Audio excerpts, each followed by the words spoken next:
Good morning, students. Today we are going to start your chapter second, remaining part. Three-parted struggle. The fight between the Pals and the Gujar Pratihara and the Rashtrakoot over the control of Kannauj is referred to as the three parted struggle.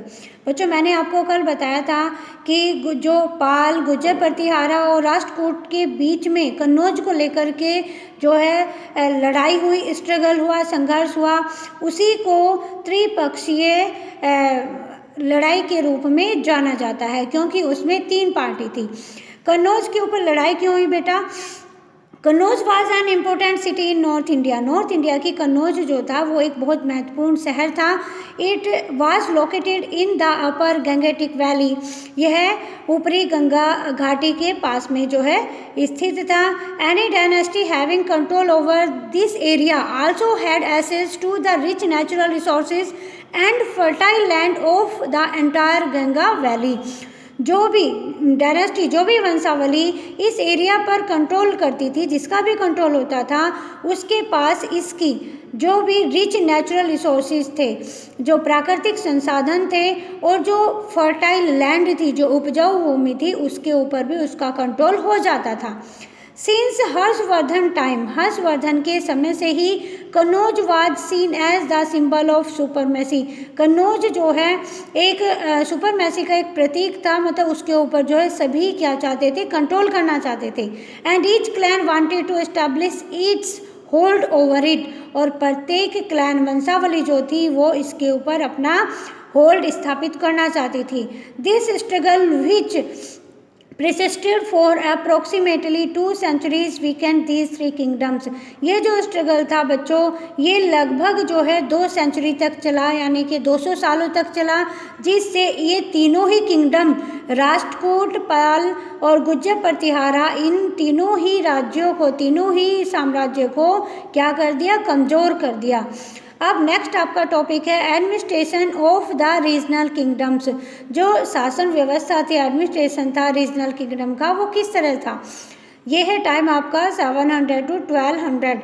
These new kingdom were marked by the rise of samanta. ये जो नए kingdom थे, मैंने आपको बताया था कि जो योद्धा हुआ करते थे, जो सामंत हुआ करते थे, उन्होंने अपनी पावर को और ज़्यादा बढ़ाया, इंक्रीज़ किया, और फिर धीरे धीरे इन्होंने क्या किया? इन्होंने राजा को थ्रोन आउट किया, यानी कि राजा को गद्दी से उतार दिया, और अपने आप जो है ये राजा बन बैठे।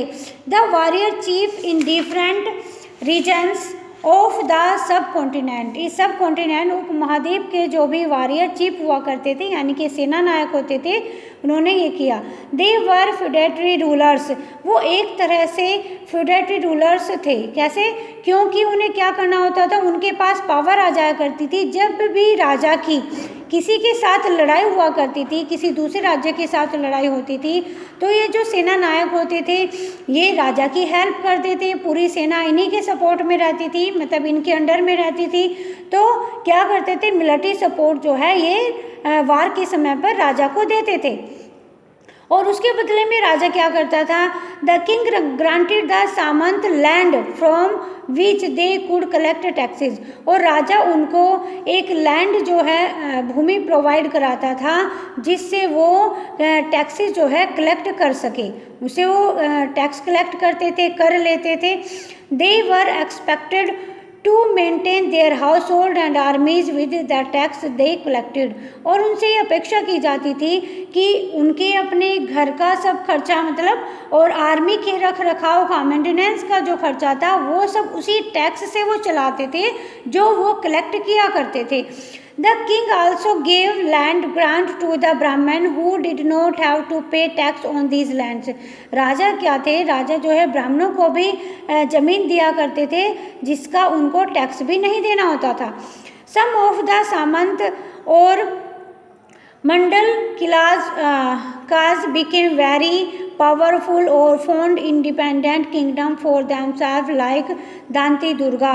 और ऐसे ही सामंत थे जो बहुत ज़्यादा पावरफुल हो गए थे, और इन्होंने जो है अपने इंडिपेंडेंट, यानी कि स्वतंत्र किंगडम इन्होंने जो है बना लिए थे, जैसे कि कौन था? Dantidurga. They also adopted grander titles like mahasamanta और महामंडलेश्वर, इन्होंने अपने आप को जो है टाइटल भी अपने जो है ले लिए थे, अडॉप्ट करते थे वो, जैसे महासामंत या mahamandaleshvara. The great lord of the circle और रीजन, यानी कि इसका मीनिंग क्या था कि जो उस एरिया के महान लॉर्ड हुआ करते थे। The king's position remained powerful, राजा की जो पोजिशन थी वो पावरफुल हुआ करती थी, रहती थी। His prestige dependent on his success in the wars, अब राजा की जो गौरव था, राजा की जो मतलब समृद्धशाली जो राजा हुआ करते थे, इट मीन्स उनका जो भी उनके का जो गौरव हुआ करता था वो डिपेंड करता था कि उनकी युद्ध में उनको कितनी सक्सेस मिलती है, कितनी सफलता उनको मिलती है। And the size of his kingdom, और उसके राज्य का आकार कितना है, मतलब कोई बड़े राजा, बड़े साम्राज्य का मतलब राजा है या बड़ा एरिया उसके पास है तो उसको एक जो है बड़ा सम्राट माना जाता था। Usually the king was succeeded by the eldest son, ज़्यादातर राजा जो थे वो अपने बड़े बेटों को क्या करते थे, राजा बनाया करते थे। But there were cases of coups, लेकिन कई बार जो है अधिकार कर लिया जाता था, ज़बरदस्ती जो है फोर्सफुली अधिकार कर लिया जाता था। Organize by the other family member, जो और फैमिली के मेंबर हुआ करते थे वो कई बार फोर्सफुली राजा की जगह जो है मतलब राजा के बेटे की जगह अपने आप राजा बन जाया करते थे।